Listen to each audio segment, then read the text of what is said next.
407 years ago, our fathers brought forth on this continent a new nation, conceived in liberty and dedicated to the proposition that all men are created equal. Now we are engaged in a great civil war, testing whether that nation, or any nation so conceived and so dedicated, can long endure. We are met on a great battlefield of that war.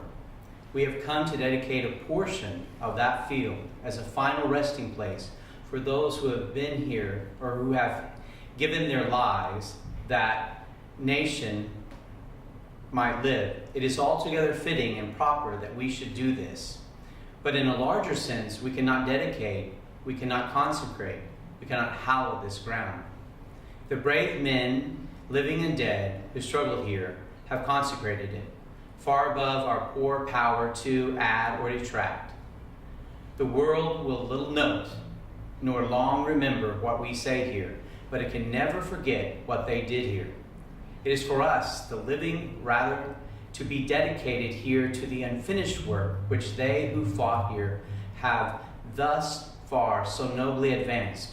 It is rather for us to be here dedicated to the great task remaining before us, that from these honored dead we take increased devotion to that cause for which they gave the last full measure of devotion, that we were here highly resolved that these dead shall not have died in vain, that this nation, under God, shall have a new birth of freedom, and that the government of the people, by the people, for the people, shall not perish from the earth.